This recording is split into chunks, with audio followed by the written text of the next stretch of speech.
My talk title today is Intuit. Pun intended. Intuit. Our intuition. How many of us think our intuition is really good? Let me just see by, Yeah?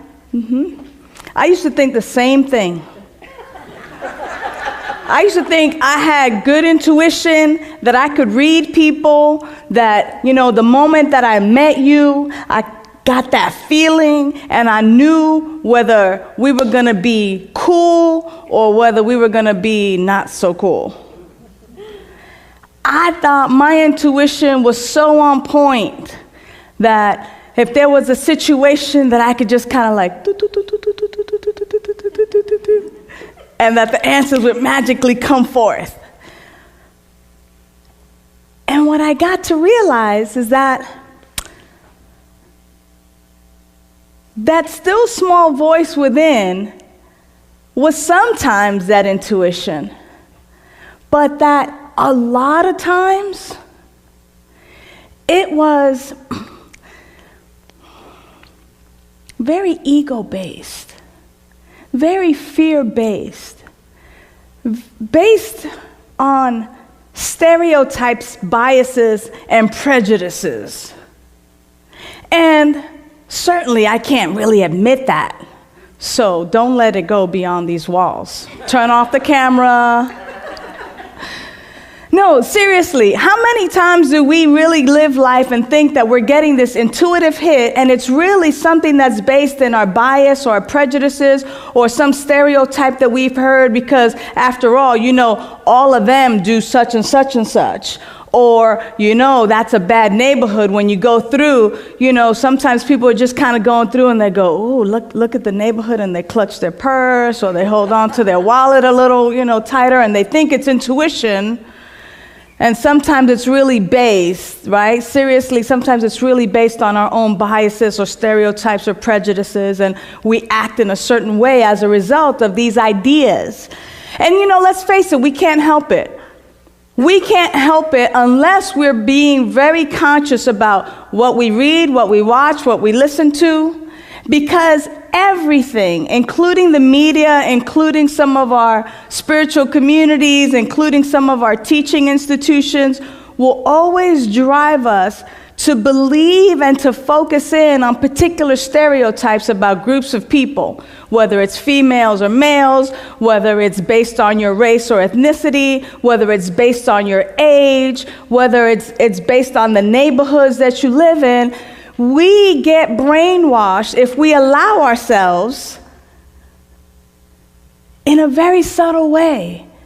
What women are supposed to look like, how their figure's supposed to be. And the minute someone steps outside of that stereotype or that norm that we call it, it's like, wow, what's wrong with that person? Or, how come women are not having babies and getting married or doing particular things? And a lot of times what we think is our intuition, or because intuition says something, sometimes it's not really intuition. Sometimes it's that stuff that we've become accustomed to as our societal norms, whether it's gender norms or whether it's, who's supposed to be in the pulpit.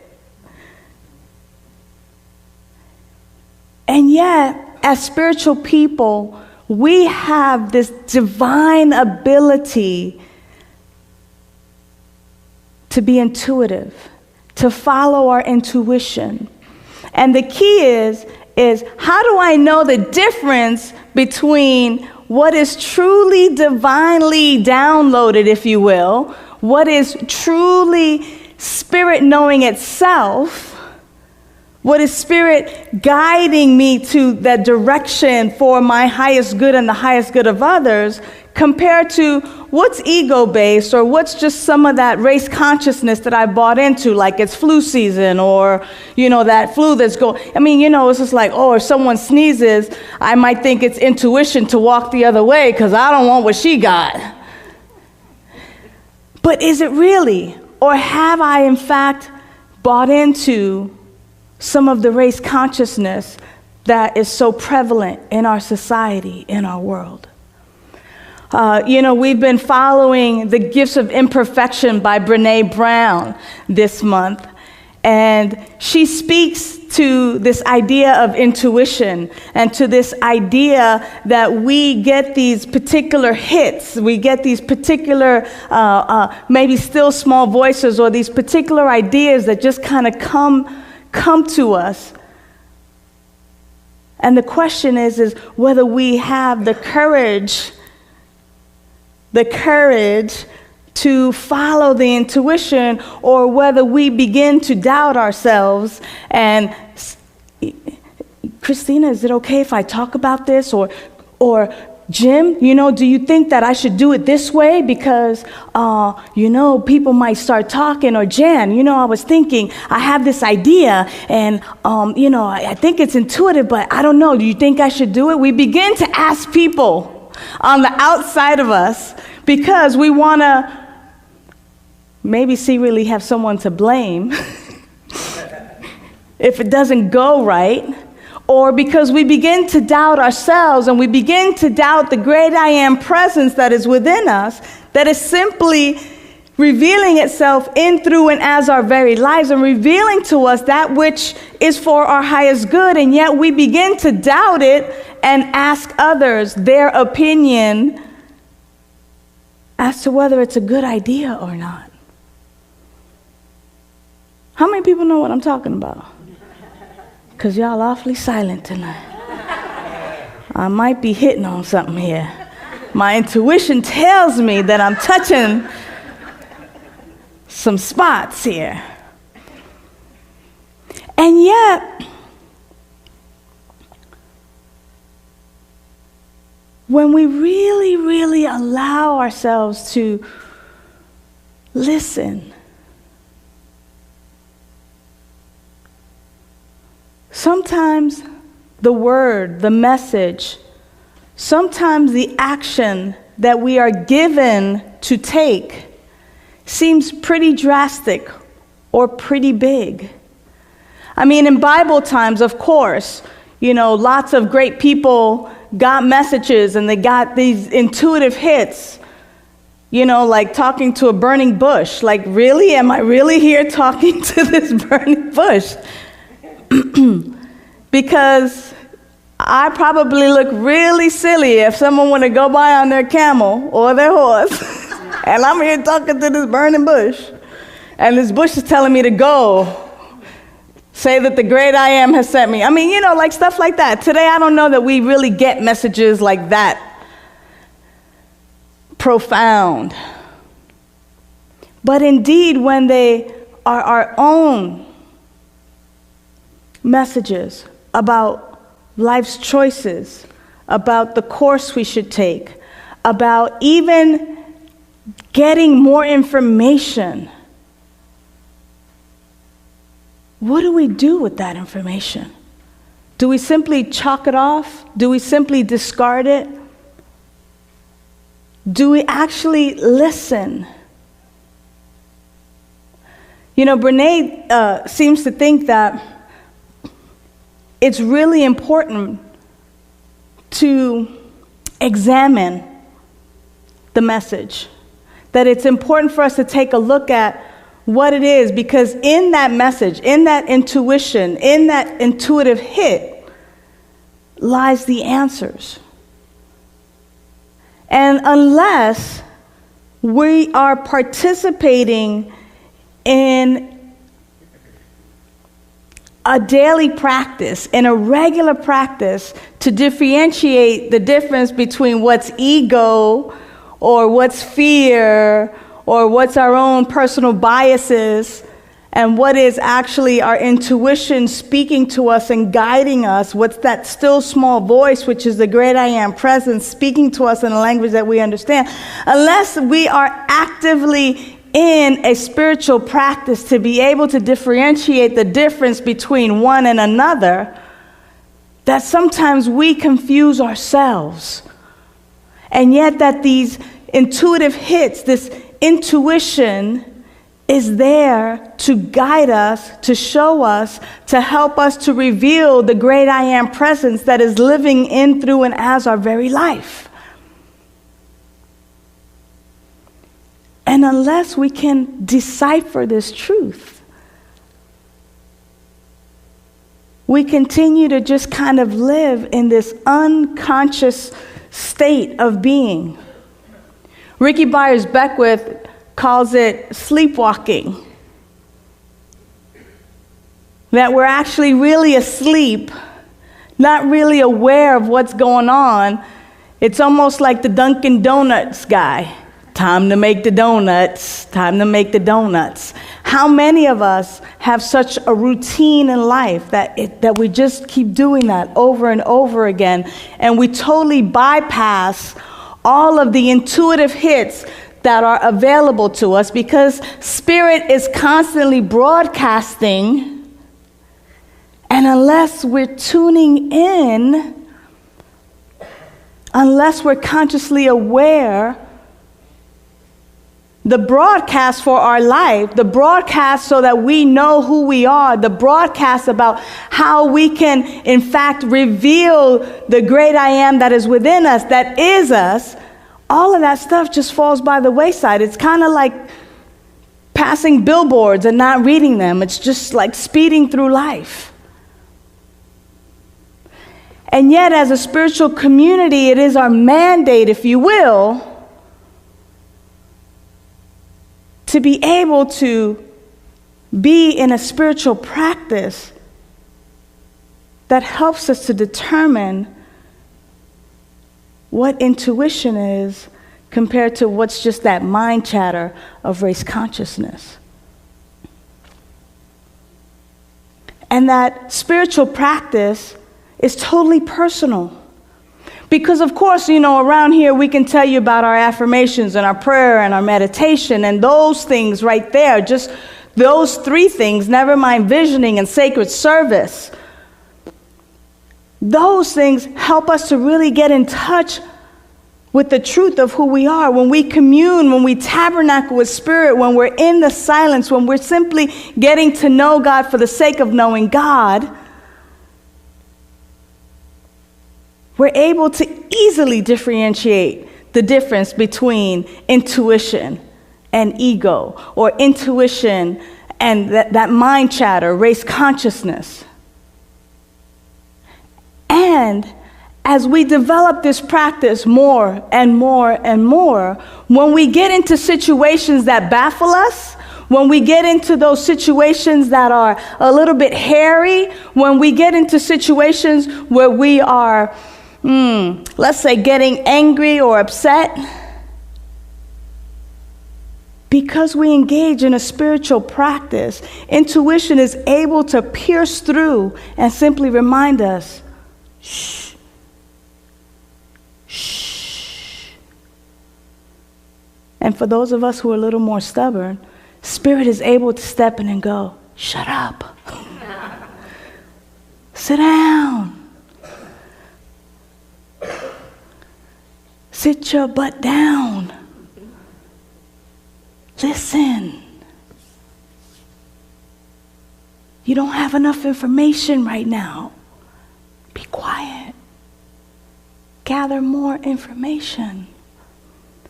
Know the truth of who you are. Shh. Don't talk to that person that way. That's me you're speaking to. Relax. Don't move until you're given to move. Don't speak until you're given to speak. Don't take the action until you're given to take the action. So many times in life when I've been in situations where it just seems like there are competing priorities. In that moment where it can be total chaos, in that moment where me or you where anyone could just throw their hands up in the air and yell, I don't know what to do.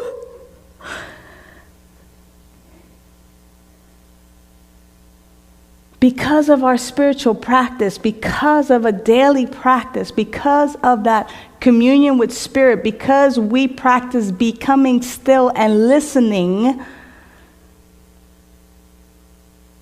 when those moments come where it's total chaos, there is always something that pierces through.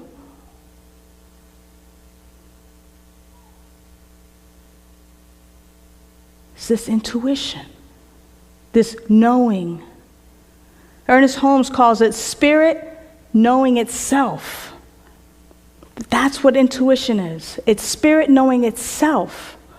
And when we're in those sticky or hairy situations, when we're in those places where we don't know what to do, but our spiritual practice calls us to go to that place of saying, okay, I don't know what to do, but I know that the great I am presence within me knows exactly what to do, and that it is being revealed to me in a manner and a language in which I understand right now, and I shut up.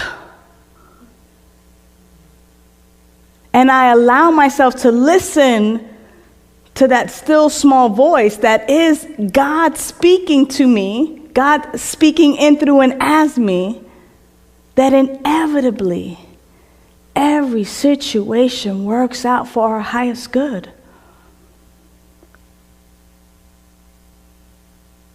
But we got to dig.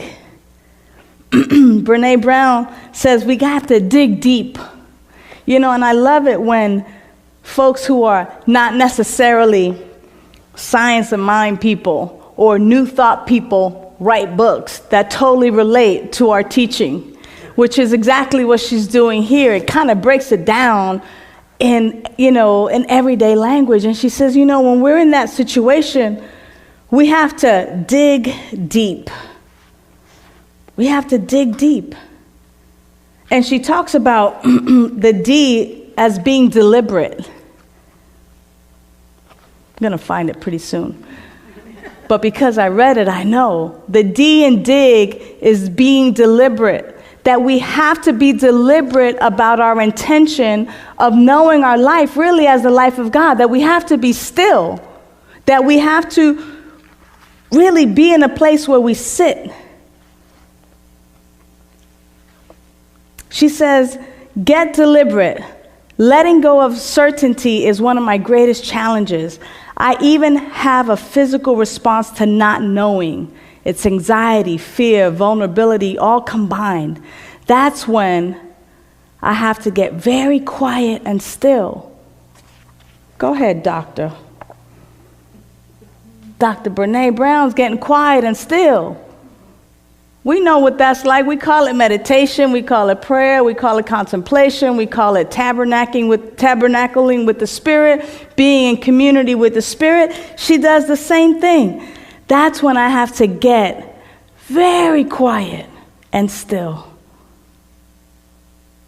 Whatever it takes, I have to find a way to be still so I can hear what I'm saying.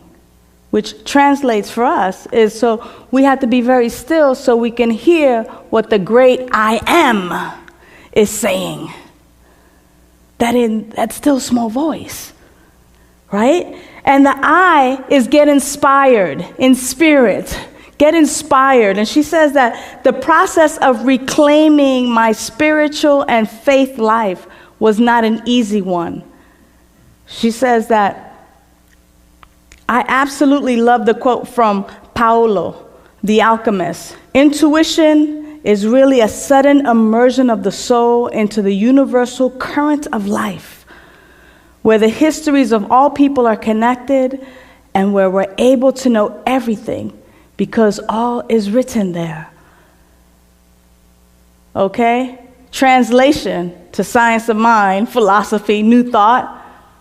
What is known in one place is known everywhere. What is known in the mind of God is known in each and every one of us, for we have access and we are living and having our beingness in God. Therefore, when we get inspired, when we get in the Spirit, we're simply connecting with that great I am presence, because what is known in one place is known everywhere. That means that when I get inspired, the answers are available to me right now. That's what Brene Brown said. That's what Ernest Holmes said. That's what Troward said. That's what all of the great writers have said. And you know what? I'm sure that it is also what you say, because I'm sure that each of us have experiences, whether big or small, whether it was just a testing it out, or whether we've been doing this for a long time and we can tell about all the times where we've been inspired, where we've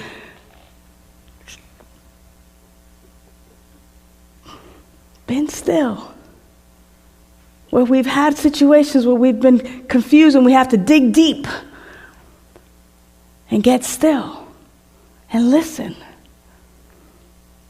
and become inspired. Ah, there's the answer. There's that answer.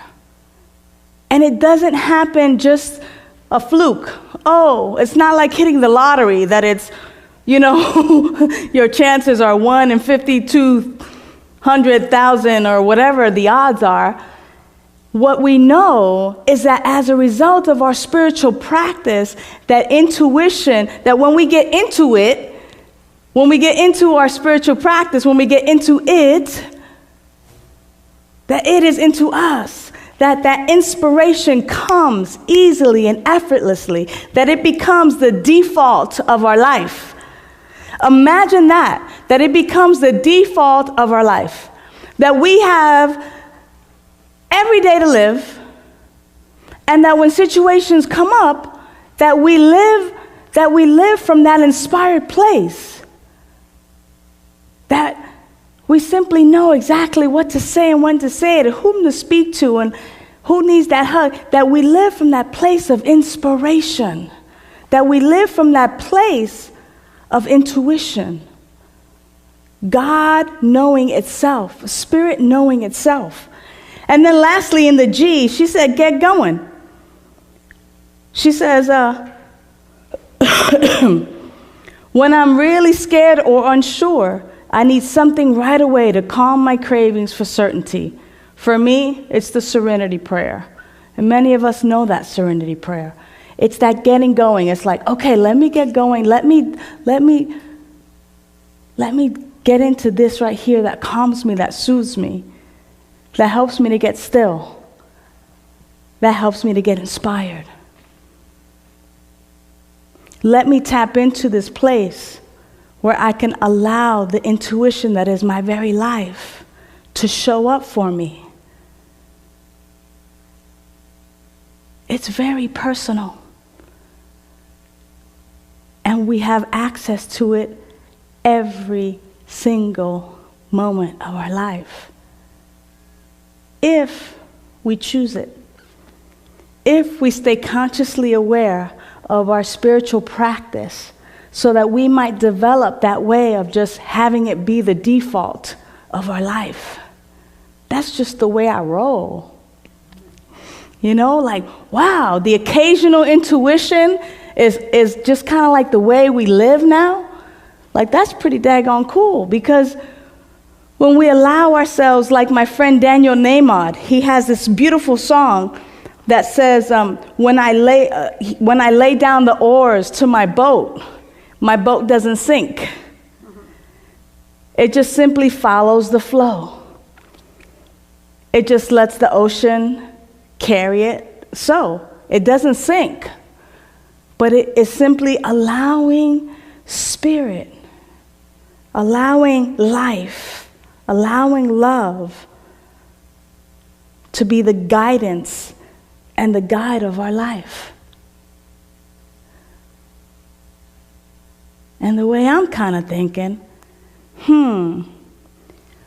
one with God as a majority. God is living in, through, and as me. God is the most powerful it that it is.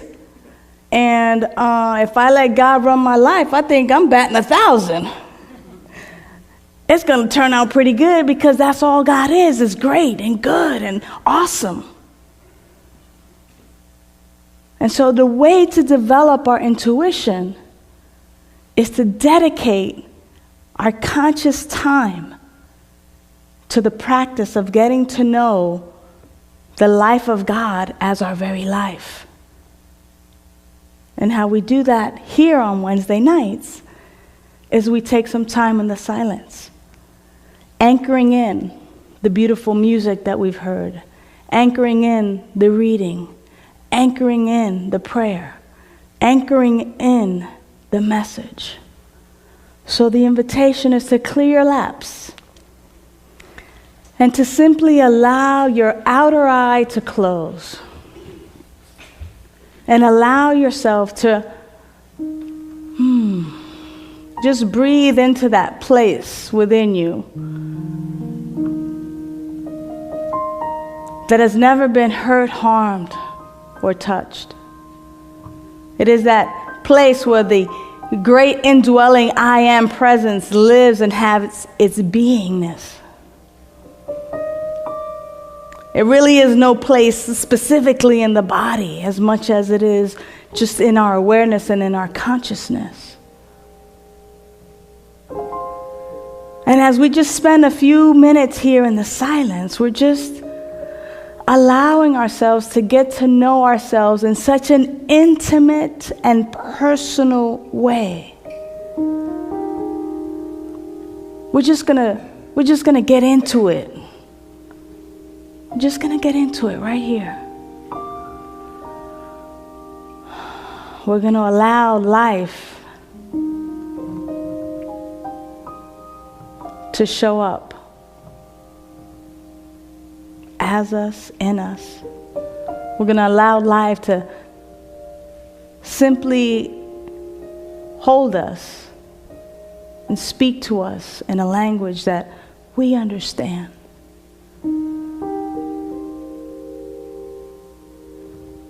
We're simply going to allow it to reveal to us